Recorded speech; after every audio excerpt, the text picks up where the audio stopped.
சங்க காலத்துலேருந்து இப்போ வரைக்கும் என்றைக்குமே ஒரு க்ளீன் பாலிட்டிக் நடந்ததே கிடையாது. So stop dreaming. ஒரு ஆளை நியமிக்கிறதுக்காக அவங்க வந்தால் தான் இந்த பாலிட்டிக்கல் எல்லாமே சல்லடை செஞ்சு அலசி ஒரு க்ளீனாக நடத்த முடியும் சொன்னோமா, அது சாத்தியமே கிடையாது. ஏன்னா தலை சிறந்து இருக்கிற நிறைய கவர்மெண்ட்டில் அங்கே இருக்கிற பாலிட்டிஷியனில் ஏதாச்சும் ஒரு இன்ஃப்ளூயன்ஸ் எடுத்து ஒரு 10% சுயநலத்துக்காகவும் பொது நலத்துக்காகவும் அங்கே இருக்கிற சட்டத்தை மாற்றி அமைப்பாங்க. பொதுநல சட்டமாக இருந்தாலும் சரி, அதில் ஒரு சுயநலம் இருந்தே ஆகும். காரணம் அதுக்கு பெயர் தான் பாலிட்டிக்கல்.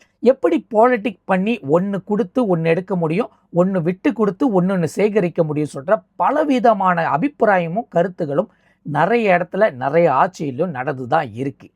ஆனால் பலரும் என்ன நினச்சிக்கிறாங்கன்னா, ஒரு தலைவர் வந்துட்டார்னா அந்த தலைவர் ஒட்டுமொத்த அரசியலே மாற்றி அமைச்சிருவார், சட்டசபையில் இருக்கிற சட்டத்தையே மாற்றி அமைச்சிருவார், ரோடு எல்லாமே கரெக்டாக போட்டுருவார், அவர் சொன்ன எல்லா கோரிக்கையும் நடந்துருவோம். இதுக்கு முன்னாடி 100 days தியோரிஸ் கேள்விப்பட்டிருக்கீங்களா? முழுசாக நடந்துருச்சு இல்லைல்ல. ஆனால் அதுக்கு முன்னாடி இருக்கிற மக்கள் இன்னொரு ஆட்சி வரக்கூடாது, காரணம் அத்தனை வருஷம் சுரண்டிட்டாங்கன்னு சொல்லிட்டு அவங்கள புறக்கணிச்ச மக்கள் இன்னொரு ஆட்சியை தேர்ந்தெடுத்தாங்க. ஆனால் அந்த ஆட்சி 100 நாளைக்குள்ளே நாங்கள் செஞ்சு முடிப்போம் சொல்லி இப்போ வரைக்கும் நடக்கவே காரணம். ஆனால் 10 வருஷத்துக்கிட்ட ஆக போகுது. அப்படி பார்த்தா எந்த ஒரு விஷயமா இருந்தாலும் சொல்கிறது ஒன்று நடக்கிறது ஒன்று இருக்குல்ல, அதுக்கு பேர் தான் பாலிட்டிக்கல். எந்த இடத்துல எங்களுக்கு காய் நவத்தணும்னு தெரியும், எந்த இடத்துல விட்டு பிடிக்கணும்னு தெரியும், இதெல்லாம் பாலிட்டிக்கல் ரீதல். ஏன்னா நான் அந்த அளவுக்கு மக்களோட எண்ணத்தையும் புரிஞ்சு வச்சுக்கிட்டு இருக்கேன், உள்ளுக்கு சட்டசபைக்குள்ளே இருக்கிற விஷயத்தையும் நான் கரைச்சி குடிச்சு வச்சுருக்கேன். அது என்னால் இன்ஃப்ளூயன்ஸ் பண்ண முடியும்னு சொல்கிற தலைவர்கள் நிறைய பேர் இருந்தால் கூட பலர்னால சொன்ன வார்த்தைகளை காப்பாற்ற முடியாது. காரணம் அதுக்கு பெயர் பாலிட்டிக். ஆனால் இதெல்லாம் இந்தந்த நாட்டில் நடக்கும், கண்டிப்பாக மாற்றி அமைக்கணும், அதெல்லாம் நடந்தால் தான் இங்கே நம்ம மலேசியன்கள் நல்ல நிம்மதியாக வாழ முடியுமா கேட்டோமா? பகல் கனவு காணாதீங்க. எந்த நாட்டில் எந்த ஒரு விஷயம் இன்ஃப்ளூயன்ஸ் ஆகுதோ அது இன்டைரக்ட்லி நம்ம நாட்டோட கவர்மெண்ட் கூட அட்டாச் ஆகும். ஆனால் நம்மளோட மக்கள் கீழுக்கு இருக்கிற அந்த ஒரு பன்மை, அதாவது இப்போ அமெரிக்காவில் ஏதாச்சும் ஒன்று நடந்துச்சுன்னா அந்த அரசாங்கமும் நம்ம அரசாங்கமும் எப்படி ஒன்றிணைக்கிறாங்களோ அது மக்களோட ப்ரைஸ் வழியாக தான் கண்ட்ரோலில் நடக்கும். ஆனால் அவங்களோட ஆட்சி கரெக்டாக இருக்கணும், நல்லா இருக்கணும் சொல்கிற வேண்டிக்கிறது தப்பே கிடையாது. ஆனால் அதுவே நீங்கள் சொந்த ஊரில் இருக்கிற இந்த ஆட்சியை நீங்கள் பார்க்கணும். உங்கள் ஏரியா கவுன்சிலர், உங்கள் ஏரியா ஆடோன், உங்கள் ஏரியா எக்ஸ்கோ, உங்கள் ஏரியா டத்தோ பண்டாரெலாம் கரெக்டாக உங்களுக்கு ஏற்ற மாரி வேலை செய்கிறாங்களா இல்லையா? வேலை செஞ்சாங்கன்னா அவங்களுக்கு ஏற்ற மாரி நீங்கள் இருக்கீங்களா? இந்த மாதிரி விஷயங்களை நீங்கள் கொஞ்சம் தெரிஞ்சுக்கணும்.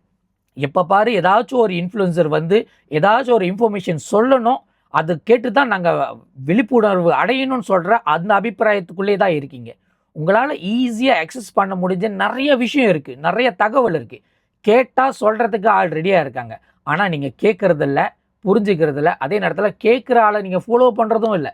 இதுதான் பெரிய வேடிக்கையாக இருக்குது. ஆனால் நீங்கள் வேண்டிக்கிறது என்னன்னா, இன்னொரு நாட்டோட அரசாங்கம் நல்லா இருக்கணும், அப்போ தான் நாங்கள் அந்த ஊருக்கு வரும்போது எங்களோட தாய் வீடை நாங்கள் சுற்றி பார்க்க முடியும்னு.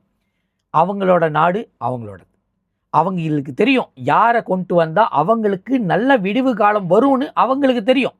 நம்ம எந்த விஷயத்துலையும் நம்மளோட சும்மா ஆதரவு தெரிவிக்கலாம், தப்பே கிடையாது.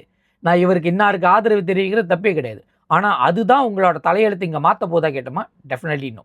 நம்மளோட அரசாங்கம் நம்மளுக்கு யார் தேர்ந்தெடுக்கும், நம்மளோட லீடர்ஷிப் இங்கே இருக்குது, கரெக்டான லீடர் இருக்காங்களா, இன்ஃப்ளூயன்ஸ் பண்ணுற லீடர் இருக்காங்களா? தமிழ்நாட்டில் குறைஞ்சி 20 பேர் இருப்பாங்க இன்ஃப்ளூயன்ஸ் பண்ணுற லீடர். அவங்க ஏல இருக்கலாம், பியில் இருக்கலாம், சியில் இருக்க கேட்டகரி இருக்கலாம். நம்ம நாட்டில் இருக்கிற தலைவர்கள் ஏ கேட்டகரியில் இருக்காங்களா, பி கேட்டகரி இருக்கா, சி கேட்டகரி இருக்காங்களா? அவங்களுக்கு ஏற்ற மாதிரி நீங்கள் இருக்கீங்களா இல்லையா? புது லீடர்ஷிப்பை கொண்டு வரத்துக்கு நீங்கள் என்ன வேணால் முயற்சி பண்ணலாம், அதுக்கு தான் அந்த 5 வருஷம். ஆனால் கடைசி டேர்ம்ஸில் கடைசியாக வரும்போது யார் நீங்கள் நிற்கிறீங்களா, நீங்கள் நின்றால் நான் ஓட்டு போடுறேன், அந்தமாரி அளவுக்கு உங்கள் மனப்பான்மையை கொண்டு வராதிங்க. அவரோட ரெசல்யூஷன் உங்கள் நாட்டுக்கு எந்த அளவுக்கு பொருந்தும்னு பாருங்கள். இப்போது தமிழ்நாட்டில் நடக்க போகிற இந்த தேர்தல் இன்றைக்கி பெரிய லெவலில் ஓடும். அவங்க கொடுத்த மேனிஃபெஸ்டோலாம் இன்னொரு 5 வருஷம் கழித்து செய்ய போகிறாங்க. ஆனால் நம்ம என்ன நடக்கும், ஒரு வாட்டி ஆட்சி கொடுத்து பார்ப்போமே, 5 வருஷம் என்னத்தை செஞ்சு கிழிக்கிறாங்கன்னு அப்படி நம்ம அபிப்பிராயம் வைக்கிறோம்ல. அதே போல தான் நம்ம மலேசியாவில் இதே போல தான் தலைவர்கள் 5 வருஷம் எங்களுக்கு ஆட்சி கொடுத்து பாருங்க, நாங்கள் என்ன செஞ்சு கிழிக்கிறோம் நீங்கள் பாருங்க அப்படி சொல்லும் போது அவங்க செய்யலைன்னா நம்மளுக்கு கோவம் வருதுல்ல. கோவம் வந்தால் நம்ம என்ன முடிவு எடுக்கிறோம், இவங்களுக்கு ஓட்டு போட மாட்டோம்னு முடிவு எடுக்கணும், தவிர நல்ல ஒரு கேண்டிடேட்டை கொண்டு வரணும்னு முடிவு எடுக்கிறதே கிடையாது. ஸோ நல்ல ஒரு கேண்டிடேட் உங்களோட சமுதாயத்துக்குள்ளேயே தான் இருக்காங்க, உங்களை சுற்றி தான் இருக்காங்க, உங்களுக்காக தான் போராடுறாங்க, உங்களோட விஷயங்களை தான் பற்றி பேசுகிறாங்க. அவங்கள தராஸ் போட்டு மேல் தூக்கி வந்து அவங்களுக்கு ரெப்ரசன்டேட்டிவாக கொண்டு வரதுக்கு பாருங்கள். அப்போ தான் உங்களோட தலையெழுத்து மாறும். உங்களோட மட்டும் இல்லை, உங்களோட குழந்தைகள தலையெழுத்தும் மாறும். ஏன்னா நம்மளுக்கு இந்த நாடை விட்டுட்டா வேற நாடு கிடைக்காது. இந்த நாடை விட்டுட்டு இன்னொரு நாட்டுக்கு தங்க போகலாம், ஆனால் இந்த ஊரில் கிடைக்கிற சுதந்திரமும் சந்தோஷமும் நம்மளோட ஃப்ரீடமும் மெத்த ஊரில் கிடைக்காது.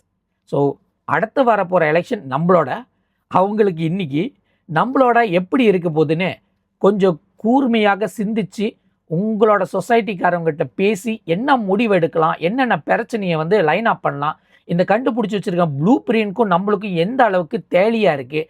ஒரு கம்பெனி தான் ப்ளூ பிரிண்ட் கண்டுபிடிச்சிச்சு, இன்னொரு கம்பெனி ப்ளூ பிரிண்ட் வாயிலே வச்சு வடை சுட்டுக்கிட்டு இருக்காங்க.